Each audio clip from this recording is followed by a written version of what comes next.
Elle fuyait un mariage forcé, vers un endroit où personne ne connaissait son nom. Lui était un veuf avec 2 enfants, qui avait depuis longtemps cessé de croire que son cœur pouvait s'éveiller à nouveau.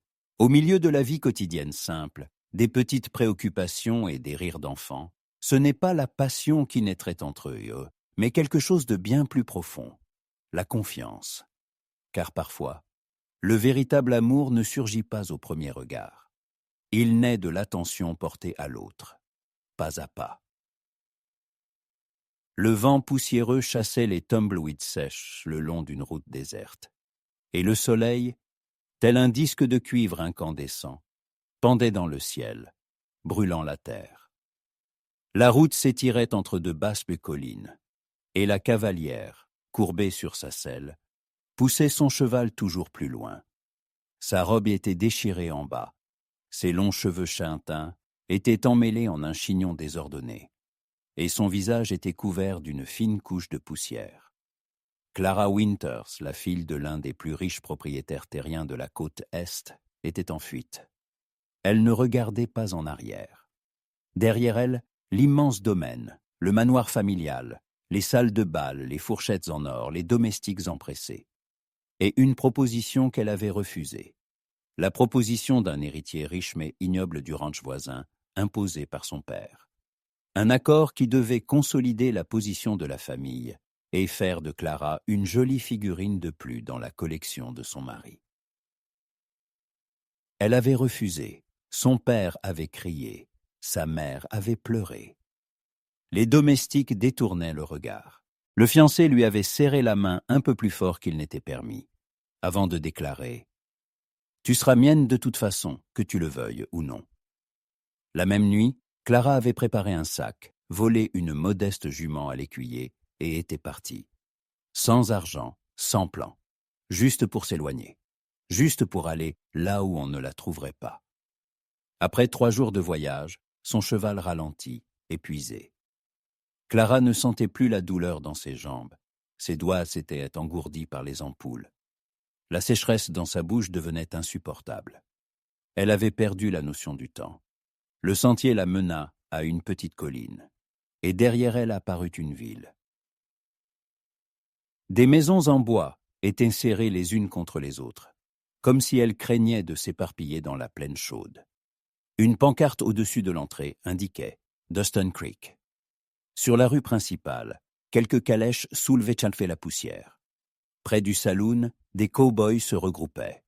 Sur le perron de la boutique, des femmes en longues robes étaient assises, à l'abri du soleil.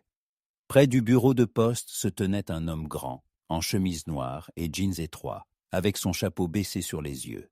Ses larges épaules et son visage impassible le distinguaient de la foule. Il fumait un cigare et regardait au loin. Clara entra lentement dans la ville. Son cœur battait la chamade. Chaque regard lancé dans sa direction lui semblait une menace. Ici, personne ne la connaissait, mais personne ne se souciait d'elle non plus. Elle descendit de cheval près de l'écurie la plus proche. Le cheval tenait à peine sur ses pattes. « Vous avez fait un long chemin ?» demanda l'homme d'une voix rauque, jetant un coup d'œil à l'animal épuisé. « Long » articula à peine Clara. « Y a-t-il un endroit où passer la nuit ?» L'hôtel est de l'autre côté de la rue. Il lui prit silencieusement les rênes. Clara, les mains tremblantes, sortit les quelques dernières pièces qui lui restaient en poche. « Est-ce que suffisant pour la nourrir ?»« Pour quelques jours, oui, » fit le palefrenier, en jetant un rapide coup d'œil à son visage poussiéreux. « Vous devriez boire de l'eau, votre visage est tout brûlé par le soleil. » Elle hocha la tête et se dirigea vers l'hôtel. L'hôtel était modeste. Plafond bas, bois sombre, escalier grinçant. Derrière le comptoir était assise une femme ronde d'âge moyen, au visage bienveillant. « Bonsoir, ma chère. Une chambre ?»« Si possible. Pour quelques jours. Je cherche du travail. » La propriétaire la scruta d'un regard attentif, non pas comme un juge, mais comme une femme qui en avait vu d'autres. 2 $ la nuit, petit déjeuner en bas. Pour être honnête, il n'y a de travail ici que pour les hommes ou les filles de saloon. Pas la meilleure ville pour une jeune femme. Je suis prête à faire n'importe quel travail honnête. répondit doucement Clara. La femme sourit faiblement et lui tendit une clé. La chambre est au bout du couloir. Ne faites pas attention à M. Brown, c'est un vieux grincheux. Et si quoi que ce soit arrive, venez me voir. Merci, murmura Clara, sentant comme si une partie de son fardeau s'était allégée. Cette nuit-là, elle ne put dormir. Elle était allongée sur la couchette rudimentaire, écoutant les bottes des clients ivres du saloon résonner derrière le mur. Sa tête battait au rythme de son anxiété. Elle s'était enfuie. Mais après, son père la cherchait sûrement déjà. Son fiancé avait probablement envoyé des hommes à sa recherche. Cette ville n'était qu'un refuge temporaire. Mais que se passerait-il si elle restait? Ici, personne ne la connaissait. Ici, elle n'était personne. Ou, pour la première fois, libre. Le lendemain, en sortant de l'hôtel, Clara rencontra la femme du comptoir. « J'y ai réfléchi », dit-elle en ajustant son tablier. « Les enfants de notre veuf, M. Grayson, courent partout sans surveillance. L'ancienne nounou est partie il y a un mois, et personne d'autre ne tient le coup. La ferme est grande, et il reste silencieux, jetant des regards de loup. Peu osent l'approcher. Peut-être voudriez-vous essayer. Il paiera peu, mais vous aurez le gîte et le couvert. » Clara cligna des yeux, déconcertée. Elle ne s'attendait pas à un tel revirement. Des enfants, une domestique, mais une chance. « J'essaierai, » expira-t-elle. « C'est bien, » approuva la propriétaire. « Il habite à la périphérie de la ville. Une maison avec un grand perron. Surtout, ne t'effraie pas de son silence. On dit qu'il a changé depuis la mort de sa femme. » Le soir, Clara se tenait devant cette maison. Une grande bâtisse en bois, avec une clôture et 2 balançoires à l'entrée. Les fenêtres étaient fermées. Au loin, des enfants couraient. Un garçon d'environ 8 ans et une fille, un peu plus jeune. Sur le perron, il était assis. Le même homme qu'elle avait vu dans la journée. Grand, robuste, avec des mains rudes et un regard lourd. Ses yeux rencontrèrent les siens, réservés, froids. « Vous venez pour le travail ?» demanda-t-il d'une voix sourde. Clara hocha la tête, essayant de se tenir droite. « Oui, monsieur. Je peux m'occuper des enfants et aider à la maison. » Il se leva lentement, sans la quitter des yeux. « Ils ont besoin de soins, pas de caprices, pas de jeux. Propreté, nourriture, leçons. Je travaille loin, souvent. » Tard. « Une nounou ici n'est pas là pour faire joli. »« Je suis prête ?» dit-elle fermement. L'homme hocha la tête. « Bien.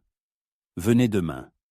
Nous verrons comment cela se passe. » Il ne lui offrit pas de lui serrer la main, ne dit pas « bienvenue ». Il retourna simplement en silence dans la maison, laissant la porte entr'ouverte. Clara expira lentement. Son cœur battait.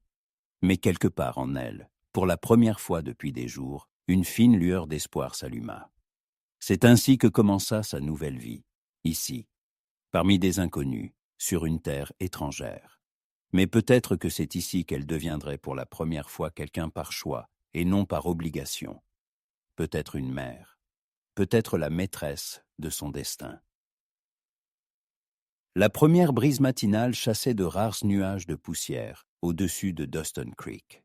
Le soleil commençait à peine à se lever au-dessus des collines plates, teintant les maisons en bois d'un ambre pâle. La ville s'éveillait lentement.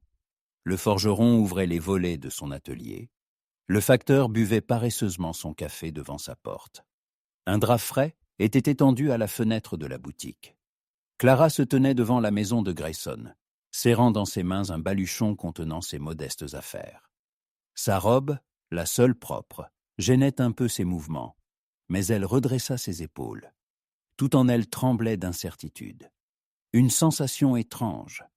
C'était un petit pas, juste un nouveau travail, une nouvelle responsabilité, mais en même temps, quelque chose d'immense et d'irréversible. La porte s'ouvrit après le 2e coup. Sur le seuil, comme sculpté dans la pierre, se tenait Liam Grayson, toujours aussi silencieux, avec le regard lourd de ses yeux gris, dans une chemise de travail simple mais propre. À sa ceinture, un couteau dans un fourreau de cuir. Ses larges épaules remplissaient l'encadrement de la porte. Ni sourire, ni salutation. Juste un hochement de tête court et réservé. Entrez. Clara entra dans la maison. L'air à l'intérieur sentait les copeaux de bois, le vieux pain et une autre odeur. Quelque chose de chaud et de brut à la fois. Une cuisine spacieuse, des plafonds bas, une grande table pour 8 personnes. À gauche, un salon avec une cheminée d'angle. À droite, un escalier menant à l'étage. Tout était propre, mais dépourvu de chaleur. Aucune main féminine n'avait touché ces pièces depuis longtemps. Derrière la porte menant à l'arrière-cour, 2 enfants jetèrent un coup d'œil. Le garçon aîné d'environ 8 ans était mince, avec des yeux méfiants. La fille d'environ 6 ans avait des cheveux châtains attachés en une queue de cheval mal faite. Tous deux s'arrêtèrent immédiatement, regardant l'inconnu. « Qui est-ce » demanda le garçon le premier. « Elle va aider à la maison », répondit Liam d'une voix égale. « Elle s'appelle Mala Winters. » Clara s'accroupit pour leur parler à leur hauteur. « Je suis Clara, je suis ravie de vous rencontrer. » Les enfants ne répondirent pied compte pas. Seule la fille serra un peu plus fort sa poupée usée dans ses mains, et le garçon resta là, comme pour l'évaluer. Liam ne s'attarda pas. Ils s'habitueront. Il dit cela comme s'il parlait d'animaux domestiques et non d'enfants. Et il s'enfonça dans la maison, les laissant tous les 3. Pendant toute cette première journée, Clara se plongea dans le travail. Elle lava les fenêtres sales, secoua les tapis, balaya le sol. Les murs semblaient absorber ses gestes, observant comment, avec prudence mais diligence, elle s'introduisait dans cette maison froide. Les enfants restaient sur leur garde. Au début, ils chuchotaient entre eux derrière les montants de porte, observant comment la nouvelle nounou tentait de s'attaquer à la lessive encombrante. Vers le déjeuner, Thomas, le garçon, s'approcha tout de même. « Vous ne fuirez pas comme les autres » demanda-t-il comme de rien. « Ils ont fui » s'étonna Clara en dépoussiérant la cheminée. « Ils sont partis. Papa les a vite chassés. Ils avaient une peur de lui. Ils disaient qu'il était comme un ours. » Clara sourit pensivement. Les ours sont différents. Certains rugissent, d'autres veulent juste le silence. Papa est presque toujours silencieux. « Et vous aussi, vous êtes silencieux ?» demanda-t-elle doucement. Le garçon haussa les épaules, regardant sa sœur. Sally a peur des étrangers. Et toi ? Il secoua la tête, sans détourner le regard. Je regarde juste. Le soir, pour le dîner, elle prépara un simple ragoût de pommes de terre et du pain. Liam apparut discrètement, à la fin de la journée, comme s'il s'était matérialisé de la forêt dense. « Bonsoir, monsieur Grayson » dit poliment Clara. Mais elle ne reçut en retour ni hochement de tête, ni mot. Il s'assit à table. Les enfants se mirent rapidement à leur place. Le silence devint le 3e participant au dîner. Seul le bruit des cuillères et le crépitement du bois brûlant accompagnaient le repas. Mais quand Sally prit timidement la parole, Clara sursauta presque. « Vous avez de jolies mains. »« Mademoiselle. »« Merci. » sourit-elle en baissant les yeux sur ses paumes. « Je pense qu'ici elles deviendront bientôt aussi rudes que celles de votre papa. » Inopinément, Liam leva les yeux de son assiette. Ses lèvres frémirent à peine, presque un sourire. « Ici, les mains ne restent pas douces longtemps, » remarqua-t-il brièvement. Ce fut la première manifestation de vie dans sa voix. Après le dîner, elle fit la vaisselle. Liam, réparant une vieille chaise près de la cheminée, observait son travail en silence. Les enfants s'étaient installés près de l'âtre, disposant des cubes de bois sur le tapis. Clara se décida soudain à poser la question qui lui trottait dans la tête toute la journée. « Êtes-vous sûr d'avoir vraiment besoin d'aide ? Je peux partir si... » Liam posa lentement son marteau sur la table et la regarda droit dans les yeux. Il n'y avait ni irritation, ni menace dans son regard, juste de la fatigue. « Les enfants ont besoin de quelqu'un, si ce n'est pas vous, ce sera. » Quelqu'un d'autre. Mais puisque vous êtes venus, essayons. Il marqua une pause et, plus doucement, ajouta « Merci pour le dîner. » Clara cligna des yeux. Un simple merci de sa part sonna presque comme un compliment. Tard le soir, quand les enfants dormaient, elle sortit sur la véranda.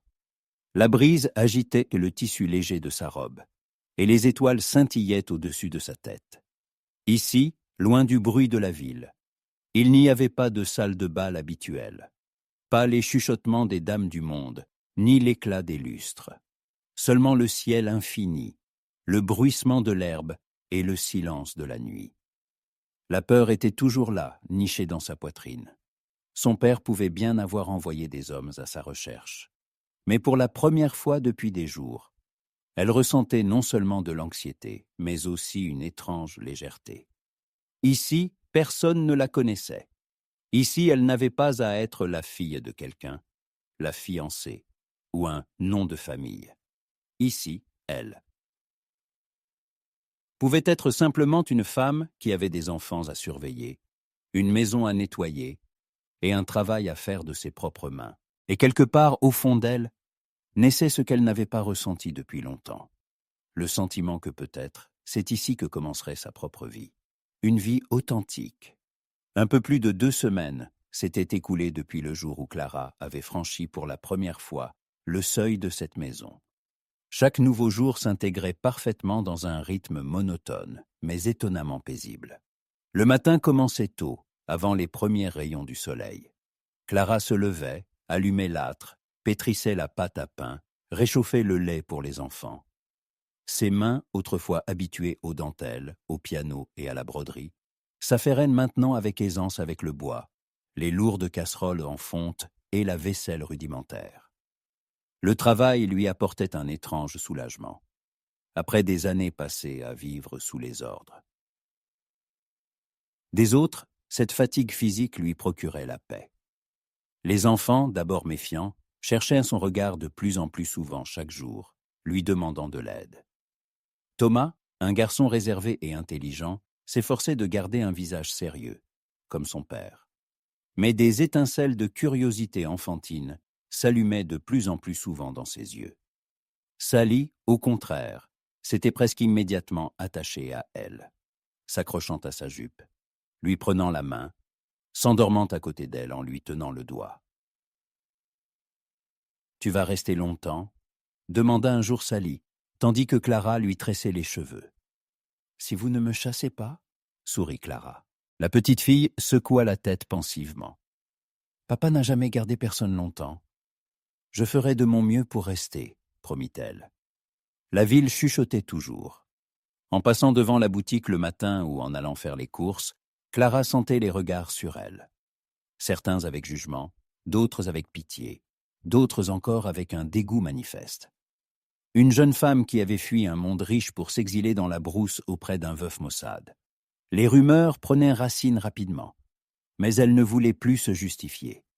Pour la première fois de sa vie, elle n'appartenait à personne, ni à un nom, ni à son père, ni à un homme étranger. Ici, dans cette cabane en bois, au cœur d'une contrée sauvage, elle pouvait pour la première fois être simplement elle-même. Un soir, Liam rentra plus tard que d'habitude.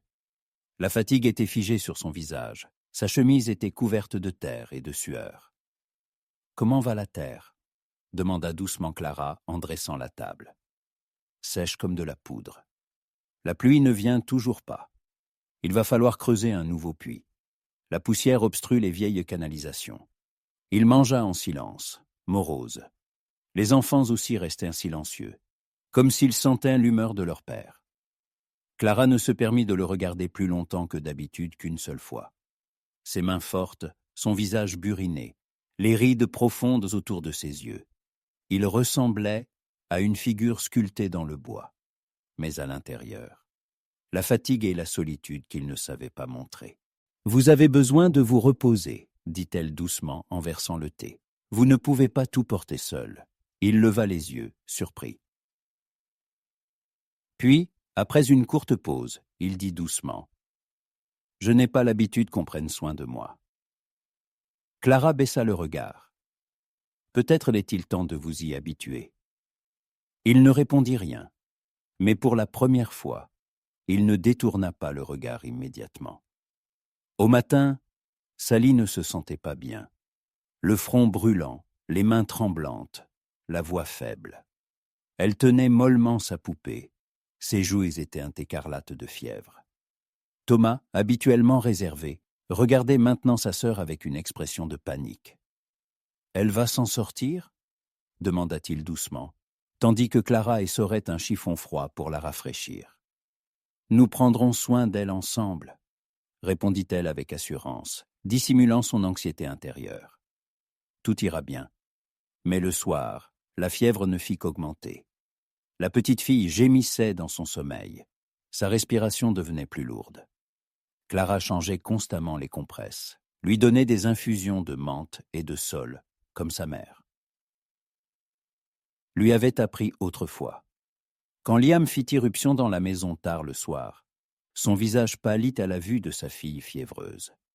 Il se précipita vers le lit, serra sa petite main dans sa large main. « Depuis combien de temps a-t-elle de la température » demanda-t-il d'une voix rauque. « Toute la journée déjà. Je fais ce que je peux. » Sa voix trembla. Mais elle tint bon. « Nous avons besoin d'un médecin, urgemment. Je vais le chercher. » Liam se leva d'un bond et attrapa sa veste. Il est à Millerville. Une demi-journée de trajet. J'y vais maintenant. Clara hocha la tête.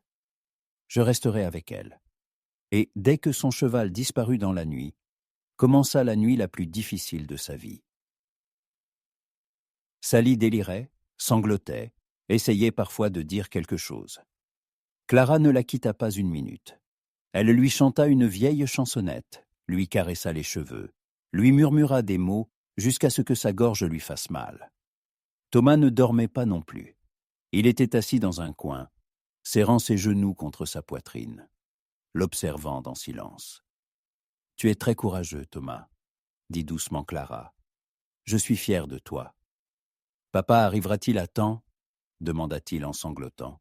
« Il fera tout pour y arriver. En attendant, nous nous battons pour elle, toi et moi. » Elle ne savait pas qui elle réconfortait le plus à ce moment-là, lui ou elle-même. Au matin, quand le ciel commençait à peine à pâlir, des sabots résonnèrent sur la route. Liam était de retour avec le médecin. Le vieux docteur, endormi mais expérimenté, examina rapidement la petite fille, vérifia sa respiration, son pouls. « Elle tient bon, grogna-t-il, fragile mais forte. Vous avez fait tout ce qu'il fallait, mademoiselle. » La fièvre tombera ce soir. Liam s'étant effondré sur une chaise à côté, se couvrit le visage de ses mains. Ses épaules tremblaient. Pour la première fois depuis des semaines, Clara le vit brisé. Elle s'approcha doucement, posa une main sur son épaule. Il ne se recula pas, au contraire. Sa large main calleuse se posa sur la sienne. Chaude, lourde. Au soir, la température de Sally diminua. La petite fille ouvrit les yeux et murmura d'une voix rauque. « Je veux des petits pains. » Thomas se leva d'un bond, étreignit joyeusement sa sœur, et Clara ne put retenir ses larmes. Liam la regarda à ce moment-là comme il ne l'avait jamais fait auparavant. Plus tard, quand les enfants dormirent, ils restèrent tous deux assis près de la cheminée. « J'ai affronté les tempêtes, la sécheresse, les loups de nombreuses fois. Mais quand les enfants sont malades, je ne suis plus rien, dit-il inopinément, d'une voix basse.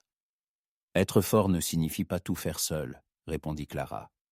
Parfois, il faut simplement être là, permettre aux autres d'aider.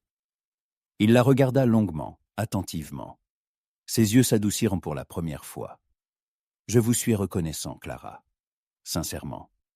Ces mots sonnaient lourdement, mais sincèrement. Tard dans la nuit, elle sortit sur la véranda. La forêt derrière la maison chantait sa mélodie nocturne, et les étoiles pendaient au-dessus du toit, comme des milliers de petits yeux. Elle ferma les yeux, et pour la première fois depuis longtemps, elle ressentit non pas de l'anxiété, mais une joie tranquille et fragile.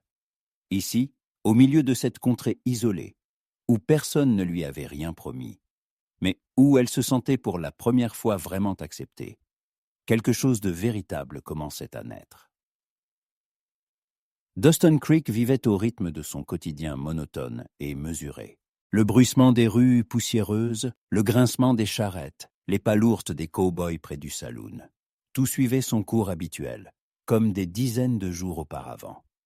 Mais pour Clara, cette journée commençait avec un son sourd et inquiétant en elle. Une intuition qu'on ne pouvait expliquer par des mots, mais qu'on ne pouvait confondre avec une simple nervosité. Un frisson s'était logé dans sa poitrine. Les enfants s'étaient déjà enfuis dans la cour. Thomas poursuivait Sally qui, riant aux éclats, s'éloignait avec sa poupée dans les mains. Dans la maison flottait l'odeur du pain fraîchement cuit et l'âtre crépitait. Tout était à sa place. Tout, sauf son propre cœur. Elle essuya ses mains sur son tablier, sortit sur le perron et s'immobilisa. Sur la route principale, une élégante calèche avançait lentement, suivie de 2 cavaliers. Les chevaux s'arrêtèrent juste devant le portillon. De la calèche sortit un homme qui coupa le souffle à Clara. Son père, Monsieur Henry Winter, le propriétaire terrien craint et respecté sur toute la côte Est. Grand, robuste, avec un visage lourd et autoritaire, il était tel qu'elle l'avait vu le jour de leur dernière rencontre. À ses côtés se tenaient 2 hommes, ces hommes. L'un était costaud, avec un regard narquois.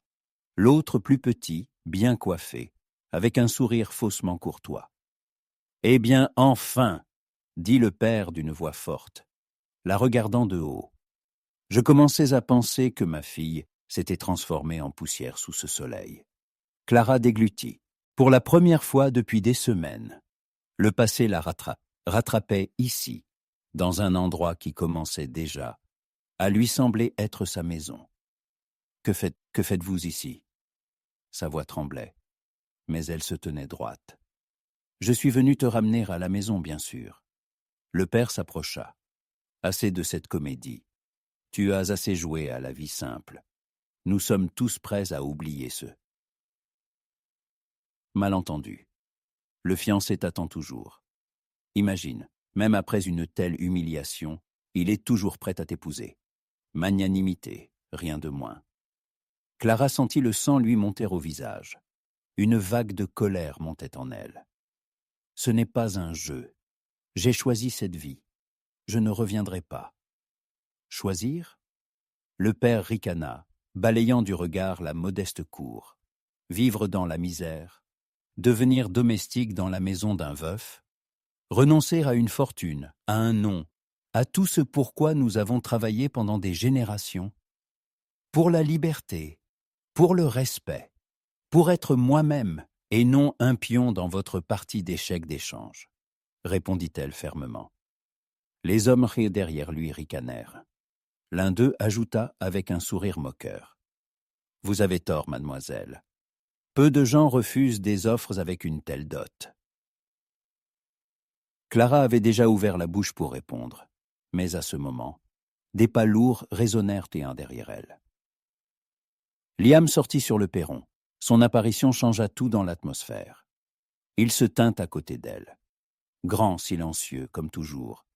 Mais ses traits de pierre révélaient bien plus que de la simple froideur. Une assurance calme et pesante. « Vous n'avez pas le droit d'être ici, » dit-il doucement, mais fermement.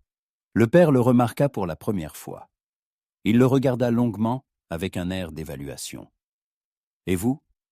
Qui êtes-vous » demanda-t-il avec mépris. « Quel rapport avez-vous avec ma fille ?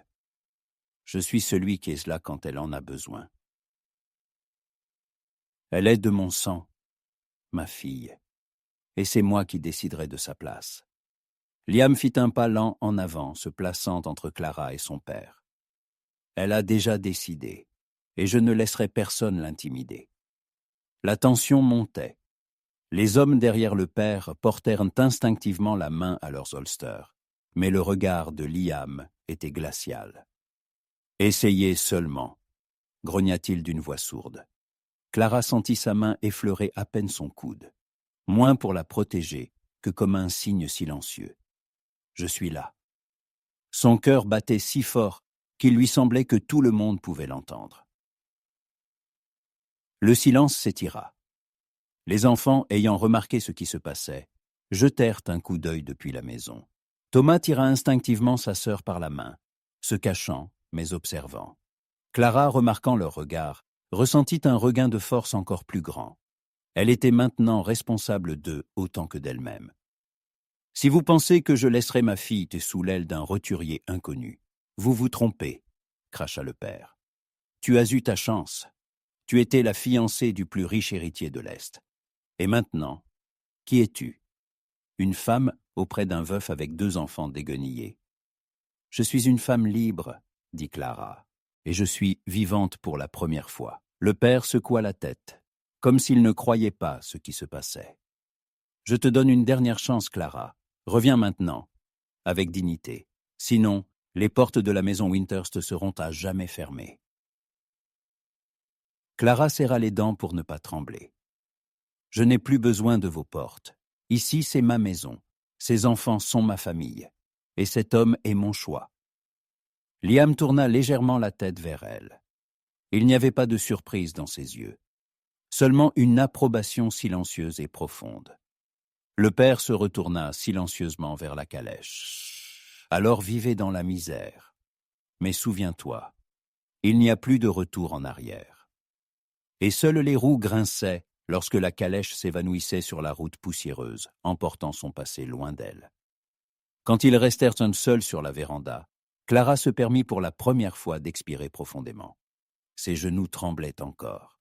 « Tu n'étais pas obligé de dire ça comme ça, » dit doucement Liam, rompant le silence. Elle le regarda.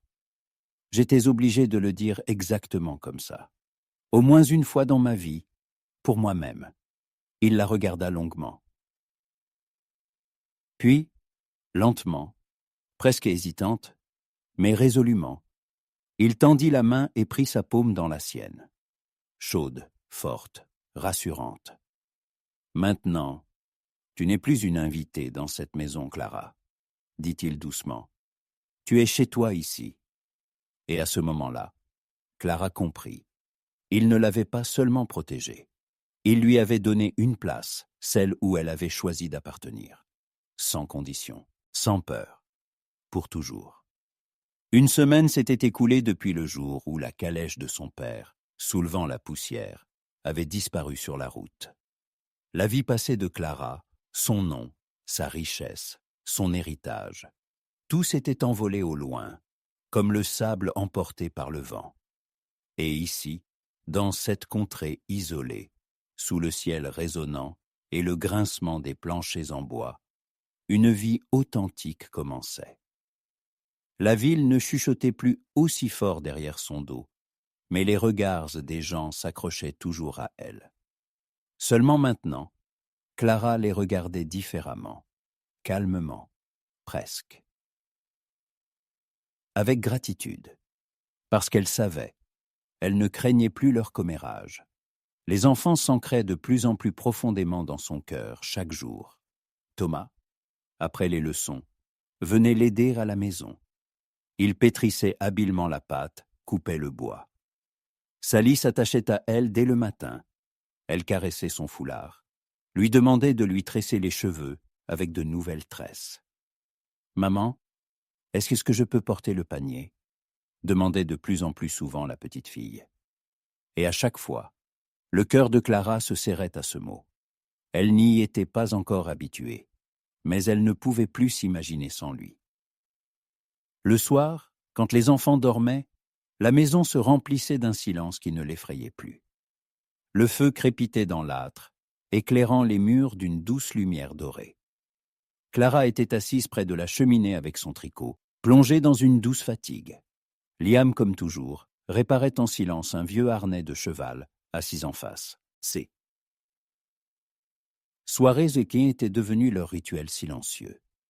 Mais cette nuit-là, son regard révélait autre chose, comme s'il portait en lui des mots qu'il n'avait pas pu exprimer depuis longtemps.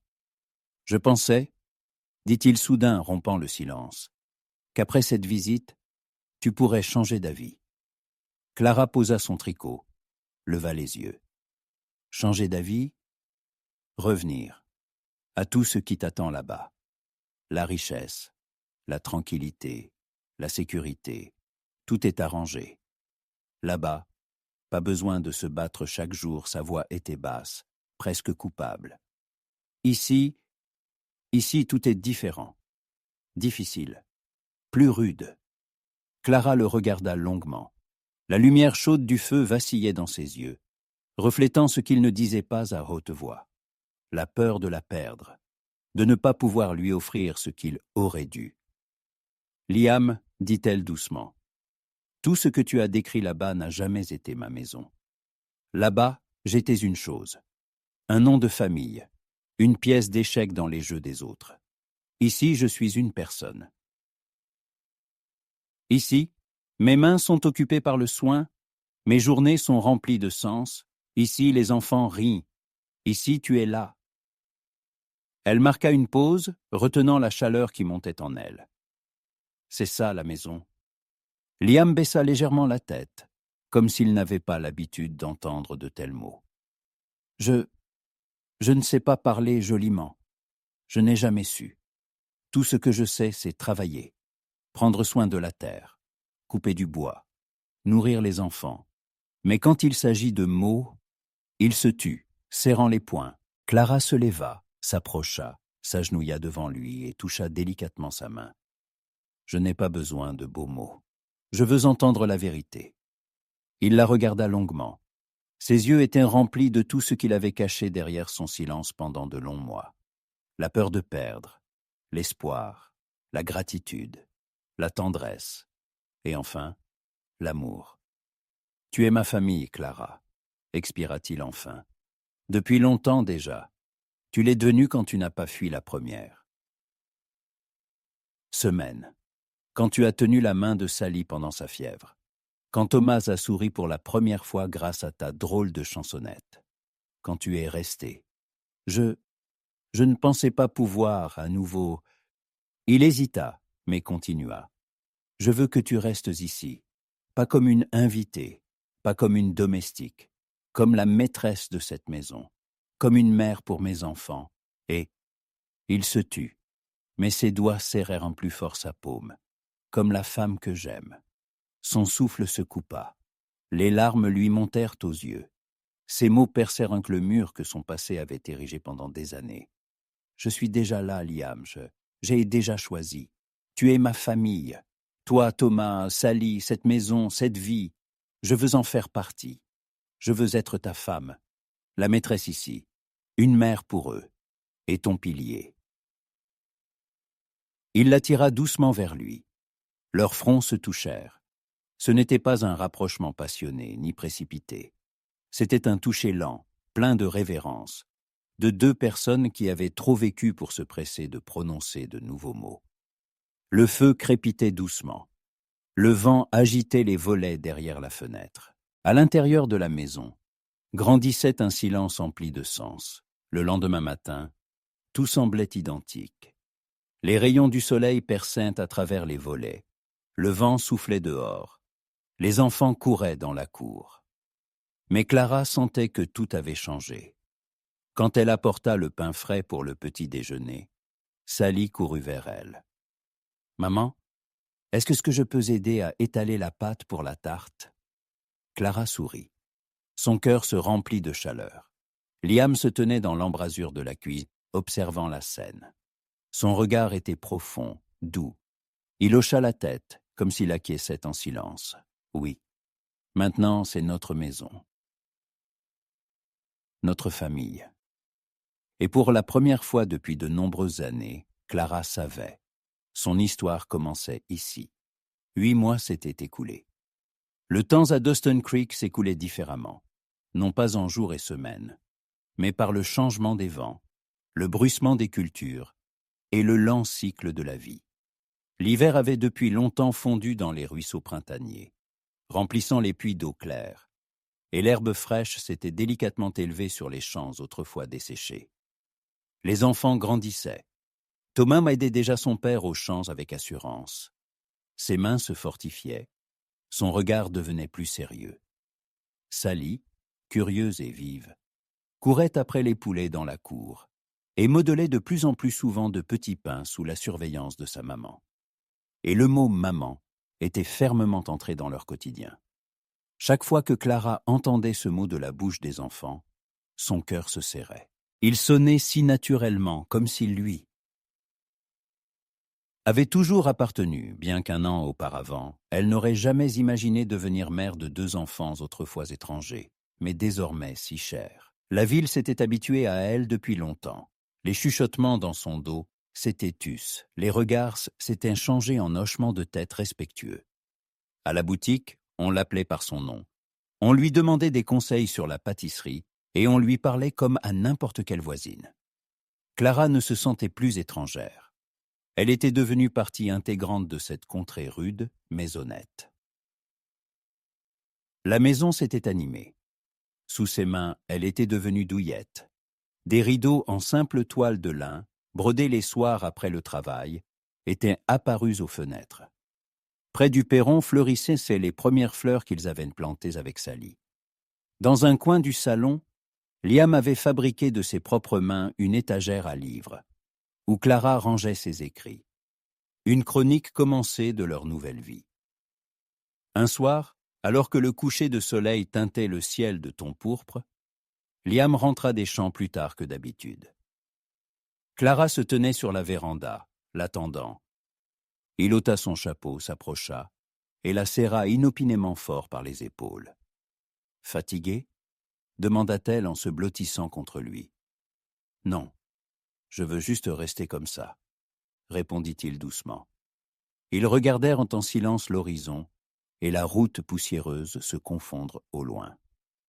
Au cours de ces mois, quelque chose de solide, comme les racines d'un vieil arbre, avait grandi entre eux, sans grands mots, sans aveux précipités. Chaque jour, leur amour devenait plus silencieux, plus profond, plus fiable. Liam prit la parole lui-même, ce qui était presque sans précédent. « Tu sais, toute ma vie, je n'ai su que travailler. Je pensais que la maison, c'était des murs et un toit. Mais tu m'as montré que la maison, ce sont les gens à l'intérieur. C'est quand les enfants courent vers toi le matin, quand le pain sent bon dans le four, quand on n'a pas envie de quitter la cuisine le soir. C'est toi. » Clara retenait difficilement ses larmes. Ces mots la touchaient droit au cœur par leur simplicité. « J'ai toujours rêvé que la maison soit un endroit où l'on t'accepte non pour ton nom, ni pour ton argent, mais simplement pour toi. Ici, je l'ai enfin trouvé. » Il effleura délicatement sa joue de la main. « Et j'ai enfin compris qu'on ne perd pas sa maison quand les murs s'effondrent, mais quand elle est vieille et froide. Tu nous as donné de la chaleur. Tu m'as donné une seconde chance de vivre. » Plus tard dans la soirée, quand les enfants dormaient et qu'il ne restait que la faible lumière d'une lampe dans la maison, Liam sortit un petit paquet. « C'est pour toi. » Clara déplia délicatement le tissu épais. À l'intérieur se trouvait un livre en cuir aux pages vierges et épaisses. Sur la couverture, de simples lettres étaient gravées. « Chronique familiale. Tu disais que tu aimerais écrire tes histoires. Écris ici. Que tu aies un endroit pour nos souvenirs. » Elle serra le livre contre sa poitrine. Ce n'était pas seulement un cadeau, c'était une invitation à écrire leur chemin commun, à immortaliser chaque étape de leur nouvelle famille. « Merci Liam, c'est le plus important de tout ce que j'ai jamais tenu entre mes mains. » Il lui prit les mains, fermement, chaleureusement. « Le plus important, c'est que tu nous tiens tous, chaque jour. Sans toi, ce serait vide ici. Tu es le cœur de cette maison, Clara. » Le printemps battait son plein. Les parterres près du perron fleurissaient de délicates fleurs roses. De nouveaux poulets étaient apparus dans la grange, et Thomas fabriquait avec enthousiasme un cheval en bois pour Sally, sa première grande œuvre. Clara observait avec un sourire comment il aiguisait soigneusement d'une planche. « Ce sera le plus rapide des chevaux de tout Dawson Creek, » déclarait fièrement le garçon. « Je suis sûr que ce sera le cas, » l'encourageait-elle. Et Sally, assise à côté, balançait joyeusement ses jambes. Et inventait déjà un nom pour son nouveau jouet. La première vraie fête de famille arriva, Pâques. Tous les 4 étaient assis autour de la grande table en bois. Liam et les enfants avaient décoré la table de fleurs fraîches, et Clara avait préparé une tarte qu'elle avait appris à faire dans la maison de ses parents, mais qu'elle n'avait jamais cuisinée, avec autant de plaisir qu'aujourd'hui. Après le dîner, Thomas les regarda tous les deux avec un sérieux inattendu. « Je sais qu'avant, nous avions une maman, mais je… » Il hésita. « Je suis content que nous t'ayons maintenant, Clara. » Sally hocha la tête, l'étreignant par les épaules. « Tu es ma maman maintenant. » Les larmes montèrent à nouveau aux yeux de Clara, mais elle sourit. « Et vous êtes mes enfants, pour toujours. » Liam tendit la main, prenant sa paume dans la sienne. Son regard était rempli de cet amour silencieux, qui naît d'une profonde gratitude envers le destin. « Maintenant, nous sommes une famille, » dit-il fermement. Et à ce moment-là, Clara comprit. Tout ce qui avait autrefois semblé une perte l'avait mené précisément ici, là où se trouvait désormais sa maison, son sens, son bonheur. Derrière les fenêtres, le vent jouait avec les branches fleuries, balançait les arbres, et dans le ciel, la pleine lune printanière montait lentement. La vieille maison sous les pins n'était plus pour elle un abri temporaire. Elle était devenue sa forteresse. Ici, on l'attendait. Ici, on l'aimait. Ici, on l'avait choisi. Pour toujours.